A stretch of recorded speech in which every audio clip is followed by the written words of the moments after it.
ನಮಸ್ಕಾರ ಸ್ನೇಹಿತರೆ, ಗೃಹಲಕ್ಷ್ಮಿ ಯೋಜನೆಯ ಫಲಾನುಭವಿಗಳಿಗೆ ಹೊಸ ನಿಯಮ ಜಾರಿಗೆ ತರಲಾಗಿದೆ. ಸ್ನೇಹಿತರೆ, ಇನ್ನು ಮುಂದೆ ಎಲ್ಲ ಮಹಿಳೆಯರಿಗೂ ಕೂಡ 2,000 ರೂಪಾಯಿ ಹಣ ಸಿಗುವುದಿಲ್ಲ. 2,000 ರೂಪಾಯಿ ಹಣ ಸಿಗಬೇಕಂದ್ರೆ ಕಡ್ಡಾಯವಾಗಿ ಈ ಕೆಲಸ ಮಾಡಬೇಕಾಗಿರುತ್ತದೆ. ಸ್ನೇಹಿತರೆ, ಕರ್ನಾಟಕ ಸರ್ಕಾರದ ಮಹತ್ವಾಕಾಂಕ್ಷಿ ಗ್ಯಾರಂಟಿ ಯೋಜನೆಗಳಲ್ಲಿ ಒಂದಾದಂತಹ ಗೃಹಲಕ್ಷ್ಮಿ ಯೋಜನೆಗೆ ಇಂದಿನ ಹೊಸ ನಿಯಮಗಳು ಕೂಡ ಜಾರಿಯಾಗುತ್ತಿವೆ. ಸ್ನೇಹಿತರೆ, ಮಹಿಳಾ ಮತ್ತು ಮಕ್ಕಳ ಅಭಿವೃದ್ಧಿ ಇಲಾಖೆ ಡಿಬಿಟಿ ಮೂಲಕ ಪಾವತಿ ವ್ಯವಸ್ಥೆಯಲ್ಲಿ ಪಾರದರ್ಶಕತೆ ತರಲು ಹಾಗೂ ನಕಲಿ ಫಲಾನುಭವಿಗಳನ್ನು ತಡೆಯಲು ಕಟ್ಟುನಿಟ್ಟಿನ ಕ್ರಮ ಕೈಗೊಳ್ಳಲಾಗಿದೆ. ಸ್ನೇಹಿತರೆ, ಹಾಗೆ ಇದರ ಪರಿಣಾಮವಾಗಿ ಇನ್ಮುಂದೆ ಎಲ್ಲರಿಗೂ ಕೂಡ ಮಾಸಿಕ 2,000 ಹಣ ಸಿಗುವುದಿಲ್ಲ ಎಂಬ ಆತಂಕವೂ ಕೂಡ ಎದುರಾಗಿದೆ. ಸ್ನೇಹಿತರೆ, ರಾಜ್ಯ ಸರ್ಕಾರ ಜಾರಿ ಮಾಡಿರುವಂತಹ ಪಂಚ ಗ್ಯಾರಂಟಿ ಯೋಜನೆಗಳಲ್ಲಿ ಒಂದು ಪ್ರಮುಖ ಯೋಜನೆ ಅಂದರೆ ಅದು ಗೃಹಲಕ್ಷ್ಮಿ ಯೋಜನೆಯಾಗಿರುತ್ತದೆ. ಸ್ನೇಹಿತರೆ, ಅದರ ಅಡಿಯಲ್ಲಿ ಪ್ರತಿ ತಿಂಗಳು ಕೂಡ ಪ್ರತಿ ಮನೆ ಯಜಮಾನಿಯರಿಗೆ ಅಂದರೆ ಮಹಿಳೆಯರ ಖಾತೆಗೆ 2,000 ರೂಪಾಯಿ ಹಣ ಹಾಕಲಾಗುತ್ತಿದೆ. ಆದರೆ ಅನೇಕರು ಸರ್ಕಾರದ ಕಣ್ಣಿಗೆ ಮಣ್ಣೆರಚಿ ಈ ಯೋಜನೆಯ ದುರುಪಯೋಗವನ್ನ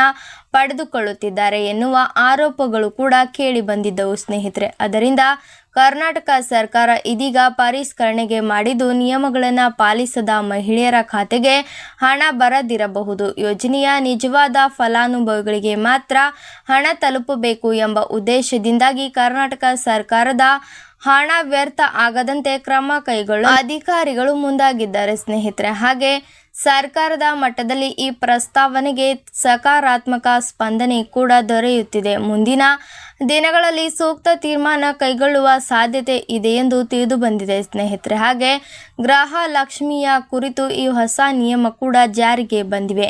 ಯೋಜನೆಯ ಪಾರದರ್ಶಕತೆ ಹೆಚ್ಚಾಗಲು ಜೊತೆಗೆ ಹಣ ದುರುಪಯೋಗಕ್ಕೂ ಕೂಡ ಕಡಿವಾಣ ಹಾಕಬೇಕಾಗಿದೆ. ಸ್ನೇಹಿತರೆ, ಗೃಹಲಕ್ಷ್ಮಿ ಯೋಜನೆಯಡಿ ಪ್ರಸ್ತುತ ಸುಮಾರು 1,024 ಕೋಟಿ ಫಲಾನುಭವಿಗಳು ನೋಂದಾಯಿತರಾಗಿದ್ದಾರೆ.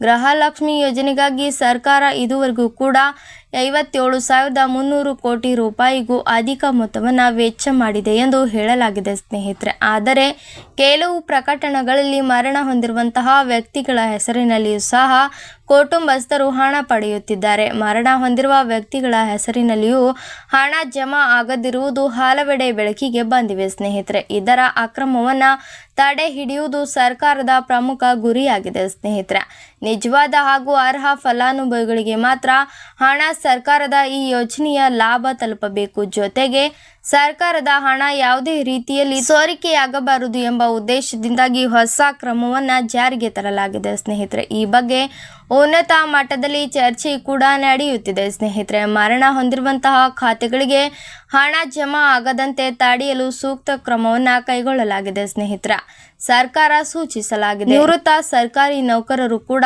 ಪಿಂಚಣಿ ಪಡೆಯಲು ಪ್ರತಿ ವರ್ಷ ಬ್ಯಾಂಕುಗಳಲ್ಲಿ ಹೇಗೆ ಜೀವಿತ ಪ್ರಮಾಣ ಪತ್ರ ಸಲ್ಲಿಸುತ್ತಾರೋ ಹಾಗೆ ಕೂಡ ಗೃಹಲಕ್ಷ್ಮಿ ಯೋಜನೆಯಲ್ಲಿಯೂ ಸಹ ಜೀವಿತ ಪ್ರಮಾಣ ಪತ್ರ ಸಲ್ಲಿಸುವ ವ್ಯವಸ್ಥೆಯನ್ನ ಜಾರಿಗೆ ತರಬೇಕು ಎಂದು ಅಧಿಕಾರಿಗಳು ಮನವಿ ಮಾಡಿಕೊಂಡಿದ್ದಾರೆ. ಸ್ನೇಹಿತರೆ, ಇದರಿಂದ ಯೋಜನೆಯ ದುರುಪಯೋಗಗಳನ್ನು ತಡೆಯಬಹುದಾಗಿದೆ. ಗೃಹಲಕ್ಷ್ಮಿ ಯೋಜನೆ 2,000 ರೂಪಾಯಿ ಯಾರೆಲ್ಲ ಪಡೆಯಬಹುದು ಎಂಬುದರ ಕುರಿತು ಪ್ರತಿ ಮನೆಯ ಯಜಮಾನಿ ಗೃಹಲಕ್ಷ್ಮಿ ಯೋಜನೆಯಡಿ 2,000 ರೂಪಾಯಿ ಹಣ ಪಡೆಯಬಹುದು.